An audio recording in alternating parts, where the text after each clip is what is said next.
الرحمن الرحيم الحمد لله رب العالمين أشهد أن لا إله إلا الله وأشهد أن سيدنا محمدا عبده ورسوله لا نبي بعده اللهم صل وسلم وبارك وعظم ومجد وكرم على سيدنا ونبينا محمد وعلى آله وأصحابه أجمعين رب اشرح لي صدري ويسر لي أمري واحلل عقدة من لساني يفقهوا قولي أما بعد. قال الشيخ المؤلف السيد محمد بن علوي المالكي رحمه الله ونفعنا به وبعلومه وبأسراره وبكرامته في الدارين آمين. إلى أن قال من خصائص شهر رمضان, di antara dari kekhususan bulan Ramadan.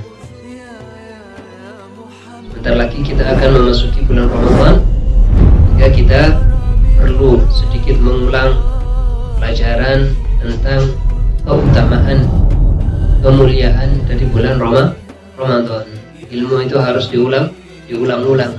Kadang kita ada yang lupa, ada yang mungkin ingat tapi perlu ditakkiti, diulangi lagi supaya tambah semangat ketika kita memasuki bulan Ramadan.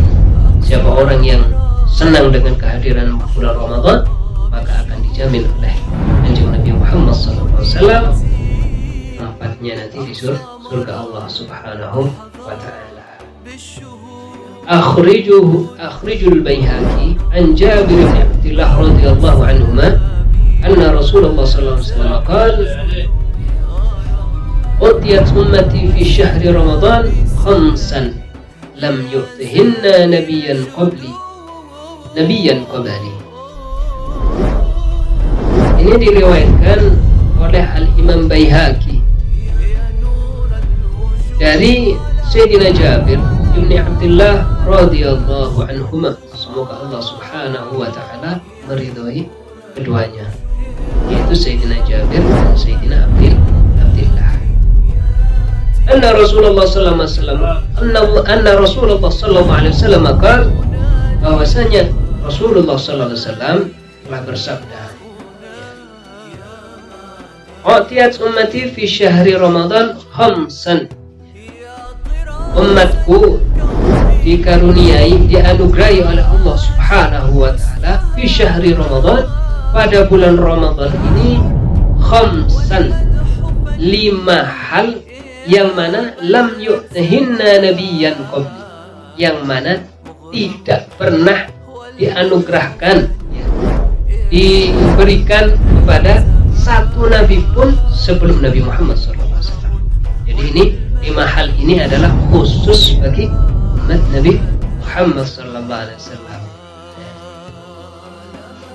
Amma wahidah, yang pertama adalah ini dari Nabi Muhammad SAW, fa innahu idza kana awwala lailatin min syahri Ramadan yanzuru Allahu azza wa jalla ilaihim. Sesungguhnya, katanya Nabi Muhammad SAW, apabila malam pertama, ketika awal masuk bulan Ramadan, malam pertama ini, yaitu ketika adzan maghrib. Jadi perpindahan hari di dalam Islam itu adalah ketika terbenam matahari atau pada saat adzan maghrib. Itu adalah perpindahan hari. Jadi malam Kamis misalkan itu sudah masuk hari Kamis. Malam Jumat itu sudah berarti masuk hari Jumat ketika adzan maghrib. Jadi ketika awal bulan Ramadan, awal malam bulan Ramadan, maka Allah Subhanahu wa taala yanzurullah azza wa jalla ilaihim. Allah Subhanahu wa taala memandang semua umat Nabi Muhammad SAW. Maksudnya memandang ini yaitu turun rahmat Allah Subhanahu wa taala kepada seluruh umat Nabi Muhammad SAW. Ini tidak pernah terjadi pada umat-umat sebelum Nabi Muhammad SAW. Wa man nadarallahu ilaihi, dan barang siapa yang dipandang, dikasih rahmat, dikaruniai rahmat oleh Allah Subhanahu wa taala pada malam tersebut, lam yu'adzibhu abadan. Maka Allah Subhanahu wa taala, orang tersebut yang mendapatkan rahmat Allah Subhanahu wa taala tersebut tidak akan diazab oleh Allah Subhanahu wa taala abadan, selama-lamanya. Nah, ini luar biasa. Ini termasuk dari rahmatnya Kanjeng Nabi Muhammad sallallahu alaihi wasallam, khusus untuk umatnya Nabi Muhammad sallallahu alaihi wasallam. Kita mendapatkan karunia seperti ini karena Kanjeng Nabi Muhammad SAW. Kalau kita ini bukan umatnya Nabi Muhammad, tidak akan dapat ini. Jadi ini anugerah khusus untuk umatnya Nabi Muhammad Sallallahu Alaihi Wasallam. Jadi malam pertama bulan Ramadan, Allah Subhanahu Wa Taala mendang dengan pandangan rahmat. Dan barang siapa yang mendapatkan pandangan rahmat dari Allah Subhanahu Wa Taala, alias yang tidak bermaksiat kepada Allah Subhanahu Wa Taala, senang dengan hadirnya bulan Ramadan, kemudian diisi dengan ibadah-ibadah kepada Allah Subhanahu Wa Taala, ketaatan kepada Allah Subhanahu Wa Taala, maka lam yu'adzibhu abadan, tidak akan diadab Allah Subhanahu Wa Taala selama-lamanya. Jaminannya Rasulullah Sallallahu Alaihi Wasallam, lesan suci Kanjeng Nabi Muhammad Sallallahu Alaihi Wasallam, la yantiqu anil hawa in huwa illa wahyun yuha. Nabi Muhammad SAW tidak pernah berucap sesuatu apalagi terkait dengan agama, dengan syariatnya Allah Subhanahu Wa Taala, illa kecuali itu adalah wahyu dari Allah Subhanahu Wa Taala. Berarti dakwahnya Kanjeng Nabi Muhammad SAW seperti ini sebenarnya adalah dari Allah Subhanahu Wa Taala. Karena Nabi Muhammad tidak pernah berucap sesuatu yang terkait dengan hukum-hukum agama, terkait dengan syariatnya Allah Subhanahu Wa Taala, jaminan-jaminan Allah Subhanahu Wa Taala, janji-janji Allah Subhanahu Wa Taala, itu adalah tidak lain dan tidak bukan adalah dari Allah Subhanahu Wa Taala. Ini perlu kita maksimalkan. Ya, ini dijelaskan bahwasanya nadarallahu ilaihim fi awwal lailatin nadra inayah warahmah wa man nadarallahu ilaihi kadzalik lam yu'adhibu abadan. Sebagaimana penjelasan tadi bahwasanya ini adalah pandangan rahman dari Allah Subhanahu wa taala. Wa amma tsaniyah, dan adapun yang kedua, wa inna quluf afwahihim hina yumsuna atyabu 'indallahi min rihil misk. Yang kedua yaitu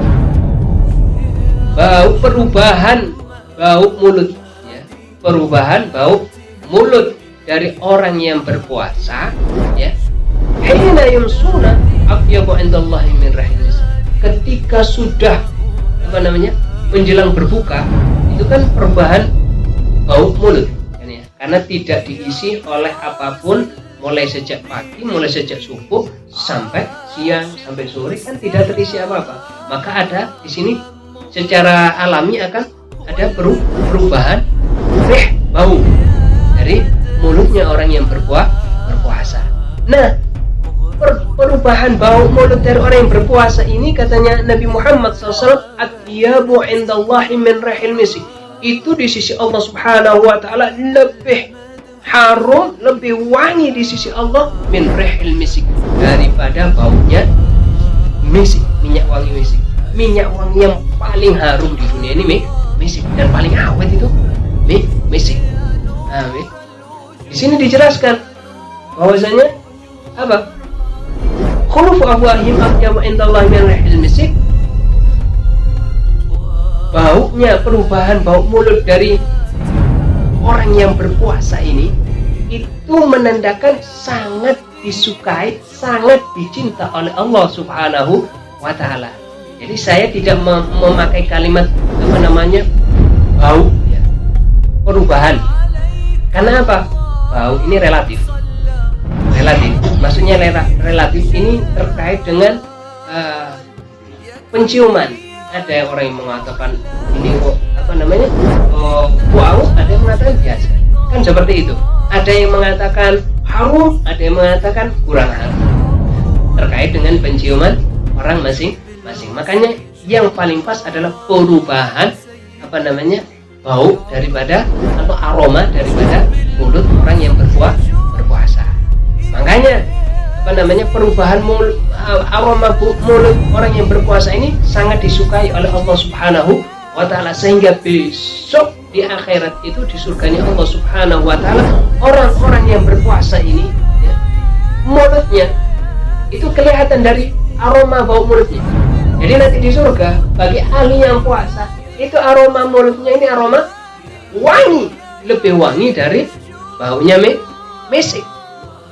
Ini salah satu keterangan atau penjelasan bahwasanya bagi orang yang berpuasa ini bau mulutnya ini akan lebih harum daripada mesik. Makanya ya, di sini dijelaskan bahwasanya katanya Syekh Muhammad bin Ali al-Maliki wa akhadha asy-Syafi'i, makanya al-Imam asy-Syafi'i melalui hadis ini, keterangan ini ya, beliau mengatakan karahat siwak lis-shaim ba'da zawal. Imam Syafi'i memakruhkan orang yang berpuasa itu memakai siwak ba'da zawal, setelah tergelincirnya matahari. Kapan itu?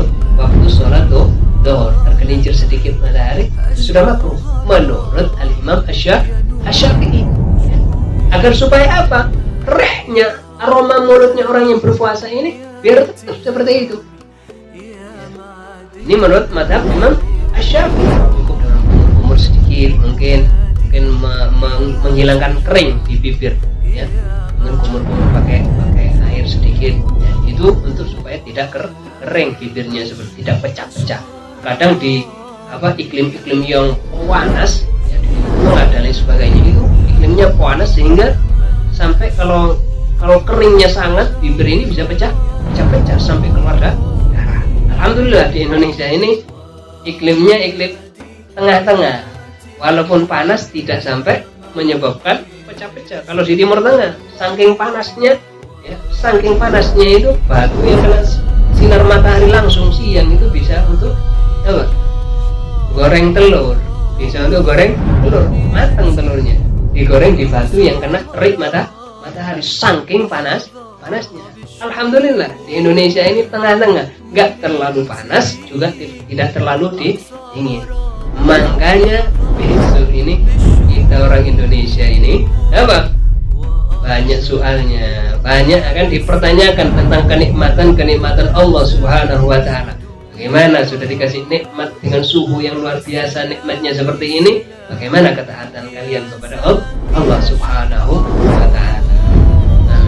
Ini menurut Imam Asy-Syafi'i radhiyallahu anhu makruh memakai siwak bagi orang yang berpuasa setelah zawal, setelah matahari tergelincir sedikit ke arah barat, yaitu ketika memasuki waktu sholat zuhur. Akan tetapi berbeda dengan Imam Malik di sini, karena Syekh Muhammad bin Ali al-Maliki ini mazhabnya pakai mazhab Imam Malik, mazhab Maliki, wa ajazahu Malik, katanya Syekh Muhammad bin al-Maliki. Sedangkan Imam Malik membolehkan. Imam Malik membolehkan memakai siwak bagi orang yang puasa tulan nahar, selama siang itu boleh ya, lis-shaim, jadi mulai pagi sampai siang, sampai sore, sampai buka puasa boleh menurut Imam Malik di sini. Subhanallah, ini rahmat, ikhtilafu ummati rahmat, katanya kan. Kama qala Rasulullah SAW. Jadi perbedaan pendapat ulama dari umatku itu adalah rahmat dari Allah Subhanahu wa ta'ala. Li'annal khulufa in kana minal mu'addati fas-siwaku la yadhhab.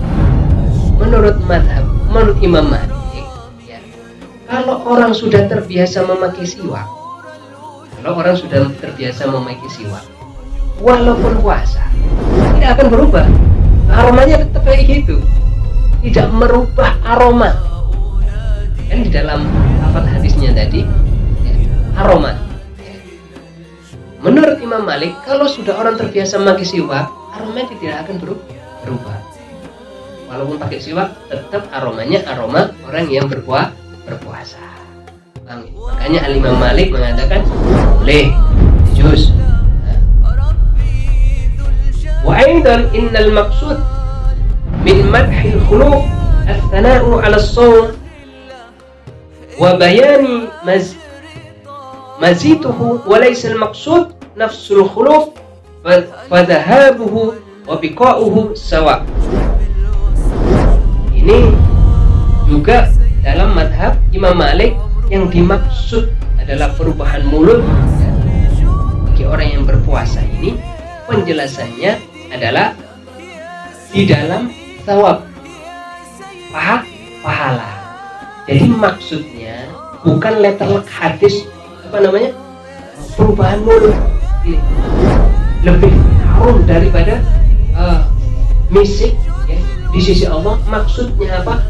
Pahalanya yang akan didapat oleh orang yang berpuasa itu besok di hari kiamat ini, di hari kiamat akan mendapatkan pahala, akan mendapatkan balasan bahwasanya bau mulutnya orang yang berpuasa Ramadan ini, khususnya puasa Ramadan ini, akan bau mulutnya lebih wangi daripada misik ketika di akhirat.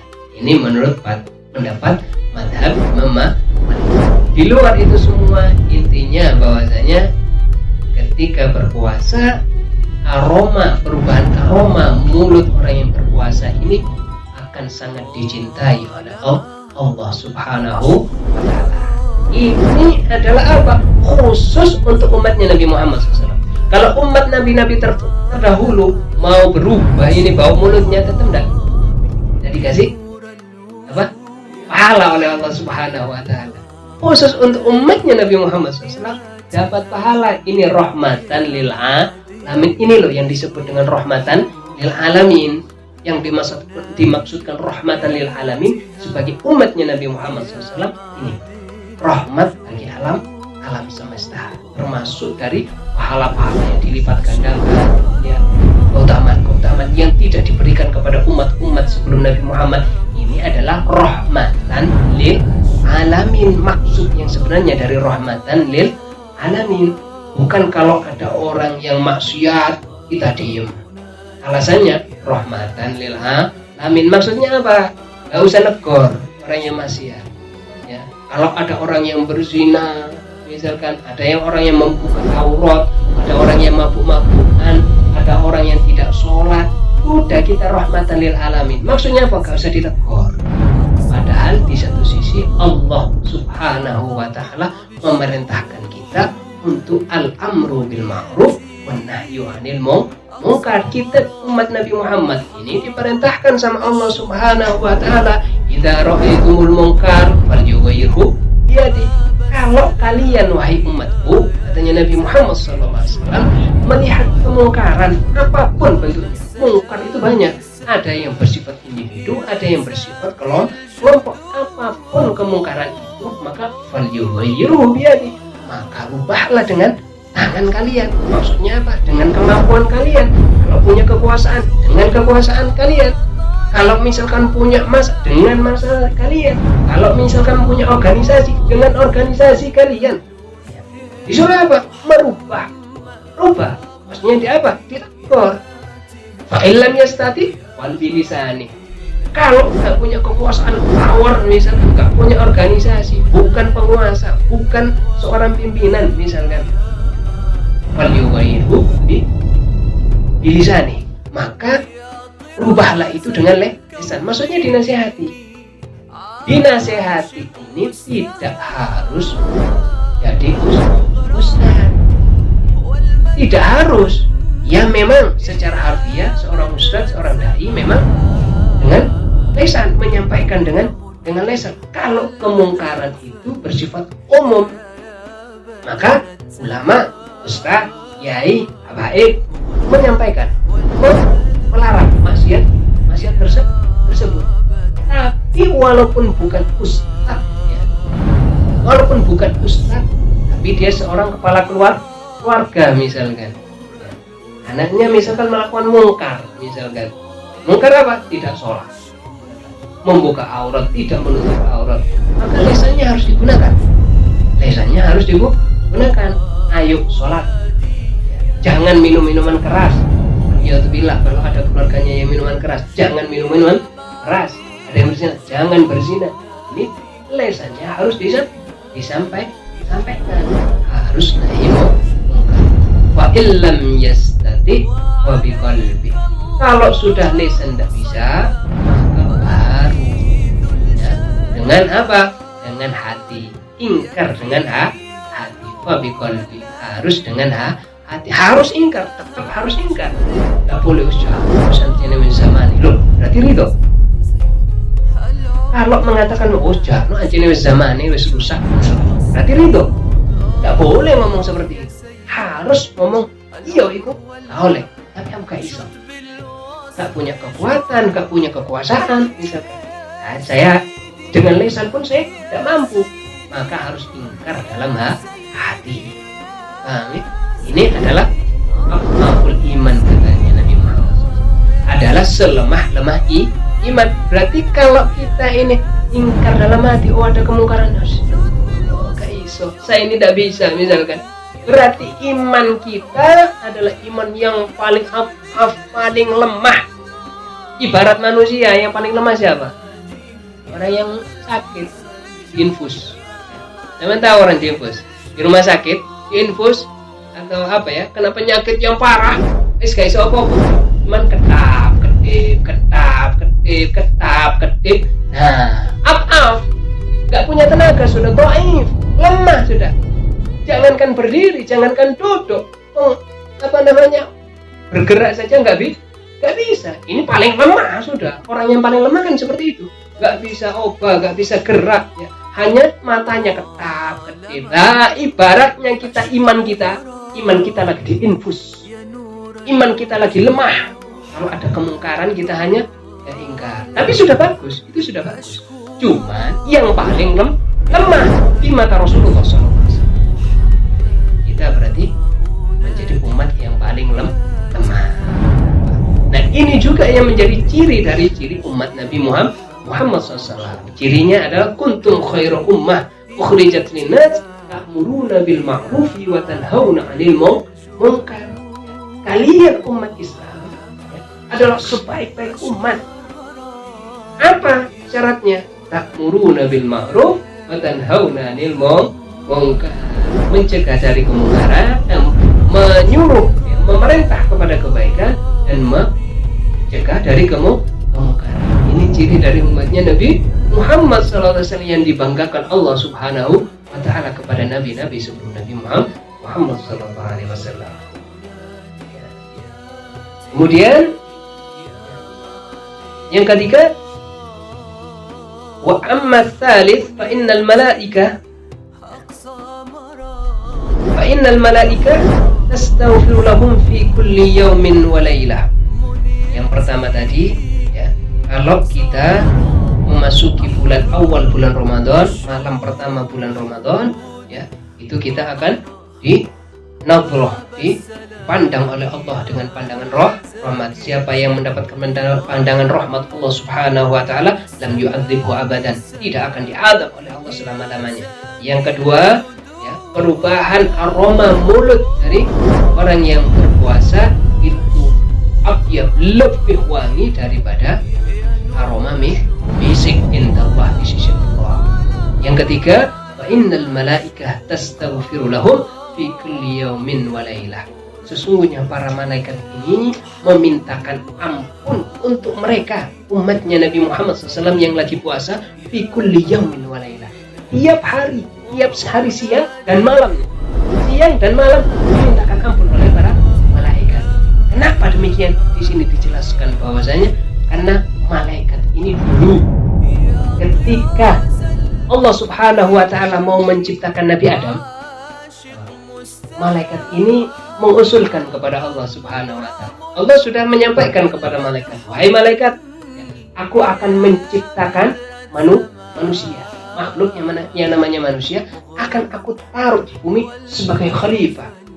Lantas apa? Para malaikat usul kepada Allah Subhanahu wa Ta'ala. Wa qalu, di dalam Al-Quran surat Al-Baqarah, ataj'alu fiha may yufsidu fiha wa yasfiku dima wa nahnu nusabbihu bihamdika wa nuqaddisu lak.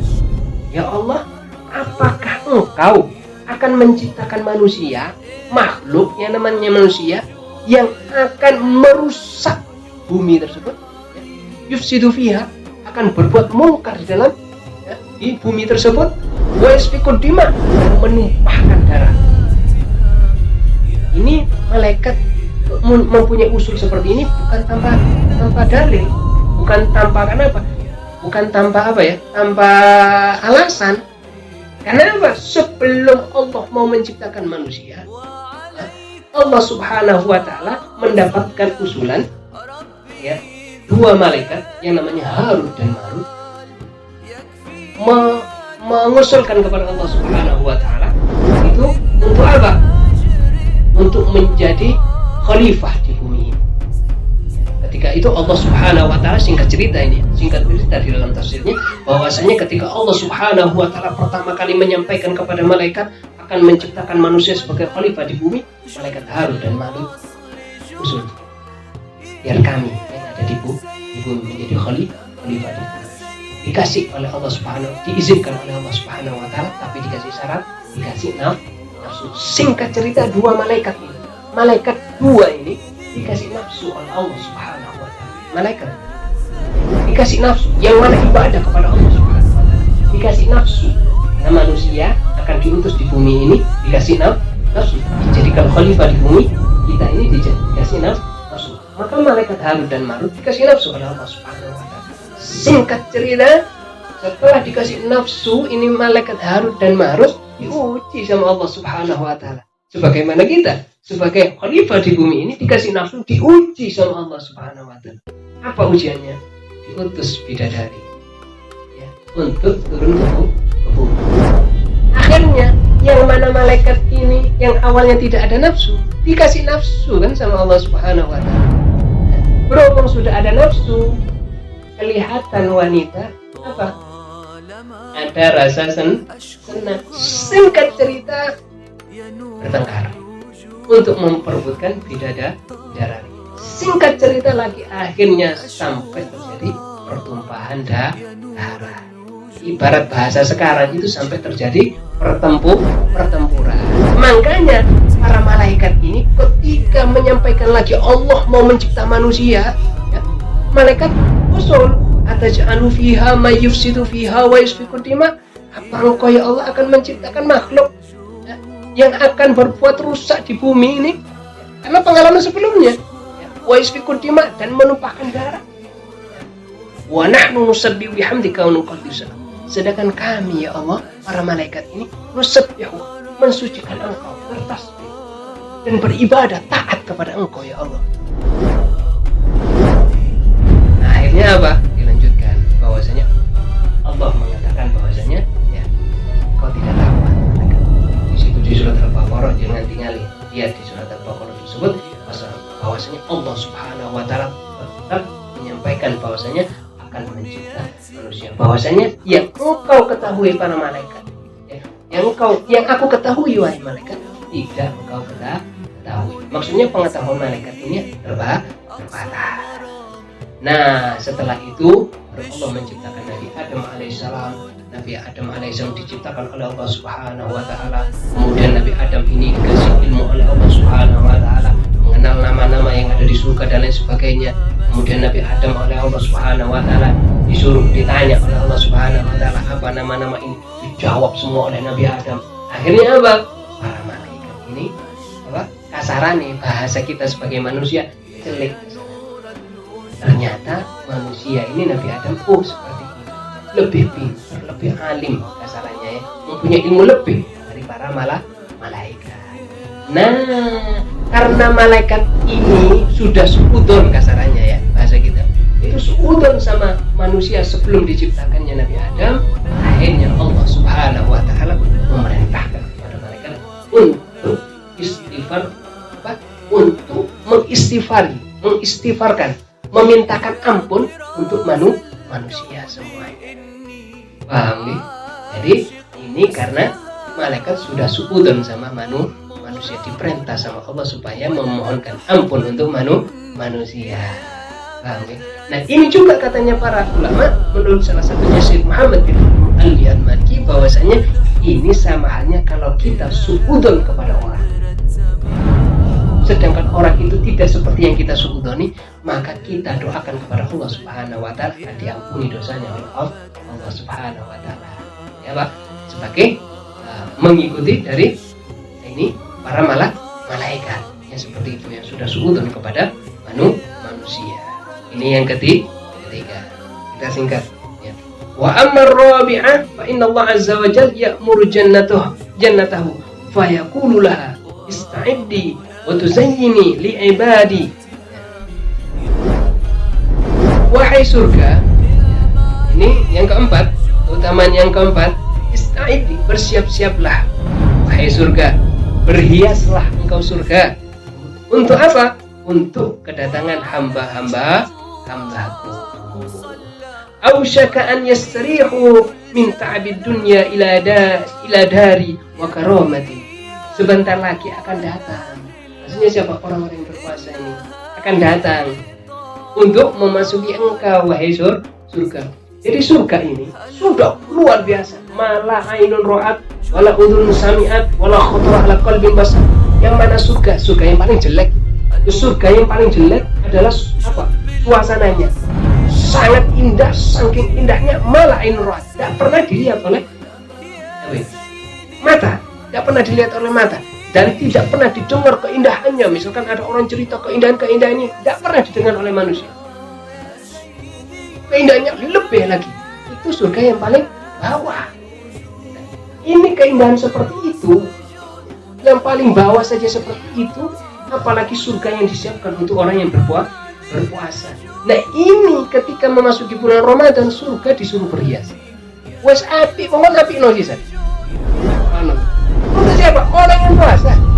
Untuk umatnya Nabi Muhammad SAW. Nah ini surga. Surga dikongkon siap-siap. Jadi nanti kalau kita memasuki Ramadan, itu sebenarnya kita ini ditunggu-tunggu sama surga. Ditunggu-tunggu sama surga. Ya otomatis lah ditunggu, ya mati dulu. Tapi insya Allah kita dikasih umur panjang sama Allah. Maksudnya orang yang berpuasa di bulan Ramadan ini betul-betul sangat ditunggu, dikangeni oleh surga. Nanti ketika wafat, meninggal, menghadap kepada Allah Subhanahu wa taala, pasti dimasukkan surga. Dan surga ini ya sangat-sangat rindu kepada kita. Subhanallah. Jadi jangan khawatir kalau kita sudah masuk bulan Ramadan dirindukan oleh surga. Tapi insya Allah setelah umur panjang fitaatil dan taatillah, setelah umur panjang, setelah Ramadan besok, Ramadan lagi, menangi Ramadan dan umur panjang fitaatillah, dalam keadaan taat kepada Allah, bisihha wal afiyah, dalam keadaan sehat wal afiyah. Itu yang keempat. Kemudian yang kelima, al-khamis, fa innahu idza kana akhiru lailatin ghafarallahu lahum jami'an. Kalau sudah akhir bulan Ramadan ya, masuk Idul Fitri, malam Idul Fitri, maka Allah pasti mengampuni mereka semua, mengampuni orang-orang yang berpuasa. Wa maj'alamin minhum, semoga kita termasuk dari kelompok tersebut. Wa qala rajulun minal qaum, lantas salah seorang dari kaum ya, diriwayatkan bahwasanya bertanya kepada Rasulullah SAW, ahya Lailatul Qadar ya Rasulullah, apakah itu pahalanya Lailatul Qadar? Maksudnya diampuni? Bukan, katanya Nabi Muhammad SAW. Apa jawab Nabi Muhammad? Waqala la, bukan. Alam tara ilal ummal ya'maduna fa idza farahu min a'malihim wafu ujurahum. Ya kayak orang kerja, kalau sudah kerja pasti dapat bayaran. Nah orang puasa ini kan ibaratnya kerja kepada Allah, taat kepada Allah. Akhirnya kalau sudah selesai dapat gaji, ya iku gaji ini wong sempo puasa. Itu gajinya orang yang berpuasa di bulan Ramadan. Semoga Allah Subhanahu wa taala memanjangkan umur kita memasuki bulan Ramadan yang akan datang dengan keadaan yang sehat wal afiyah fi taatillah, dan kemudian dipanjangkan lagi di bulan Ramadan berikutnya, agar supaya kita memaksimalkan amaliyah kita ketika hendak menghadap kepada Allah Subhanahu wa taala, sehingga besok ketika masuk dalam akhirat disambut oleh Kanjeng Nabi Muhammad SAW dengan senyuman dan bangga.